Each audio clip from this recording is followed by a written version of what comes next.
तो हम ये कर रहे थे इसमें डॉक्यूमेंट में प्रारंभ में आने के लिए, डॉक्यूमेंट के प्रारंभ में आने के लिए किस की को दबाया जाता है? कंट्रोल के साथ में होम दबाया जाता है। उसके बाद में हम आते हैं अगले प्रश्न पे। एमएस वर्ड 2010 में पैराग्राफ को फर्स्ट लेटर कैपिटल या और बड़ा प्रदर्शित करने के लिए हम क्या करते हैं? ड्रॉप कैप हम यूज करते हैं।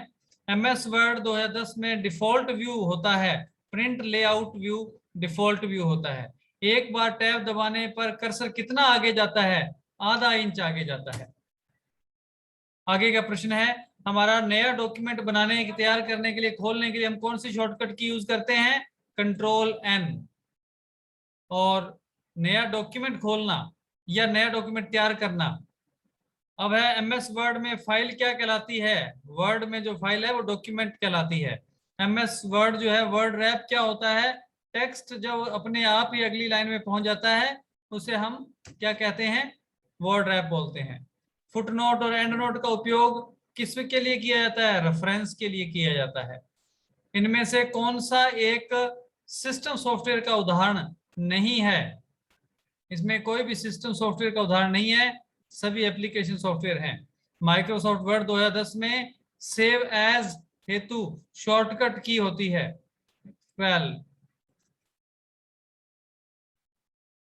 अगला प्रश्न है, कौन एमएस वर्ड 2010 की स्क्रीन में रूलर में उपलब्ध नहीं होता? मध्य इंडेंट नहीं होता है। और निम्न में से कौन सा एमएस वर्ड 2010 में कौन सा मार्जिन नहीं होता? सेंटर मार्जिन नहीं होता। फॉर्मेट पेंटर किस ग्रुप में होता है? क्लिप बोर्ड के अंदर फॉर्मेट ग्रुप होता है, फॉर्मेट ग्रुप। अब एमएस वर्ड में न्यूनतम और अधिकतम जूम कितना हो सकता है? अगर आप जूम करना चाहें तो कम से कम 10%, अधिकतम 500% कर सकते हैं। वर्ड में समानार्थी शब्दों को देखने के लिए कौन सी कमांड होती है? थिसोरस जो कमांड है वो समानार्थी शब्दों को देखने के लिए होता है। ग्राफिक और सूचना दोनों का मिश्रण क्या होता है? स्मार्ट आर्ट हम जो निकालते हैं, स्मार्ट आर्ट दोनों ही चीजों का मिश्रण होता है। ऐसी सूचना जो वर्ड में एक बार देने पर प्रत्येक पेज पर दोहराई जाती है उसे फुटर बोलते हैं। हाइपरलिंक लगाने की शॉर्टकट की कौन सी है? कंट्रोल के होता है। और वर्ड में टेक्स्ट को मध्य में करने के लिए कौन सी शॉर्टकट की है? कंट्रोल के साथ में ई दबा करके हम टेक्स्ट को मध्य में कर सकते हैं। कंट्रोल डब्ल्यू का उपयोग किस लिए किया जाता है? फाइल को बंद करने के लिए किया जाता है। किस टैब में बेसिक फॉर्मेटिंग टूल्स होते हैं? होम में। वर्ड में किस शब्द को रिप्लेस करने की शॉर्टकट की है? कंट्रोल एच से हम रिप्लेस कमांड को ऑन कर सकते हैं। अगला प्रश्न है, गोला, स्टार आदि सिंबल जो टेक्स्ट के सामने बने होते हैं वो क्या कहलाते हैं? उनको बुलेट कहते हैं।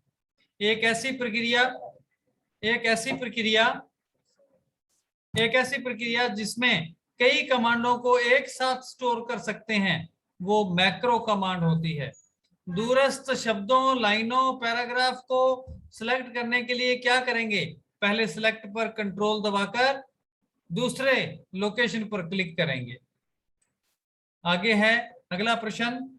ये प्रश्न, ऐसा प्रश्न पक्का आता है, ये दोनों प्रश्न जो मैंने इसमें दिए हैं ये ऐसे प्रश्न एक एक जरूर मिलेंगे आपको, जिसमें वक्तव्य 1 वक्तव्य 2 यानी स्टेटमेंट 1 और स्टेटमेंट 2 दिया गया होगा।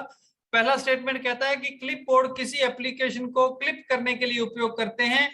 दूसरा वक्तव्य कहता है कि क्लिप आर्ट में आर्ट गैलरी होती है जिसमें चित्र इंसर्ट किए जा सकते हैं।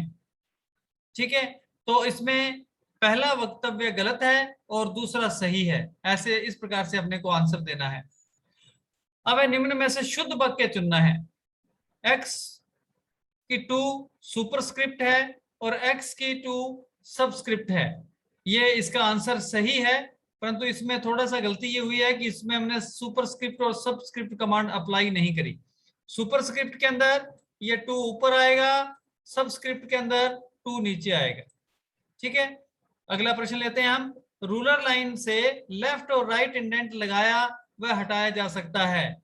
हाँ, बिल्कुल हटाया जा सकता है, लगाया जा सकता है। स्टेटस बार में निम्न में से नहीं होता, हेडर नहीं होता है स्टेटस बार में, ये सब चीजें होती हैं। लीगल पेज का क्या साइज होता है?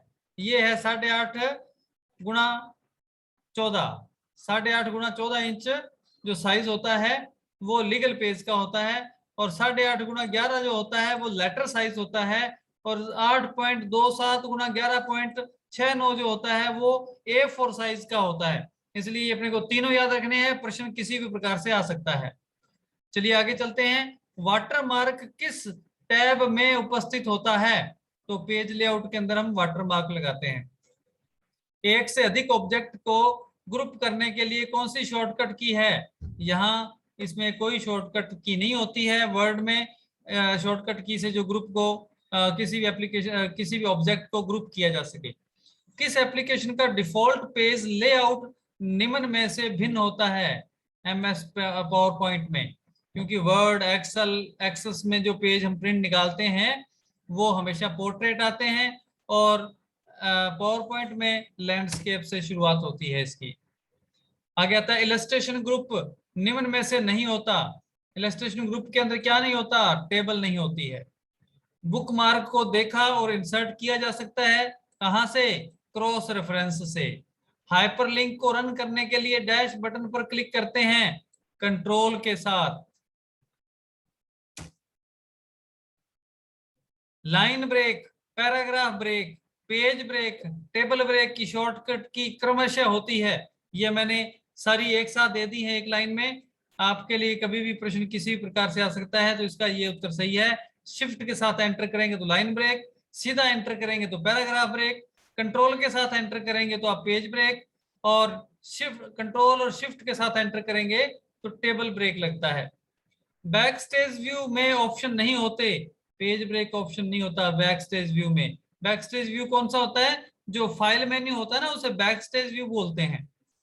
आगे है सिलेक्टेड सेल का एड्रेस देखा जा सकता है नेम बॉक्स के द्वारा। सिलेक्टेड सेल का एड्रेस देखा जा सकता है। और आगे वाला प्रश्न है, एक से अधिक वर्कशीट और चार्ट मिलकर के क्या बनाते हैं?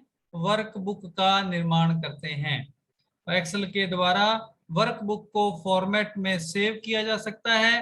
किस प्रकार में? सभी में सेव किया जा सकता है। PDF भी बनाई जा सकती है, XLS फाइल तो बनती ही है, CSV फाइल भी बनती है और HTML फाइल भी बनती है।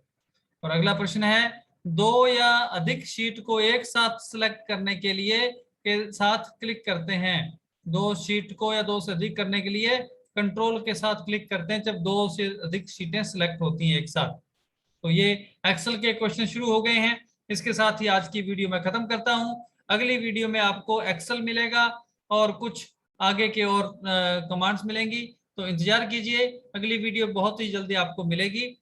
और इसलिए आज की वीडियो के बाद मैं पूरा विश्वास करता हूं कि अब तक आपने जो वीडियोस देखी हैं उन वीडियोस को अगर आपने अच्छे से देखा है तो आने वाला पेपर आपके लिए बहुत ही आसान होगा, बहुत ही सरल होगा और आप सरलता के साथ उस पेपर को आप आसानी से कर पाएंगे। ठीक है, इसी के साथ ही मैं आपसे आज इजाजत लेता हूं। धन्यवाद, गुड बाय।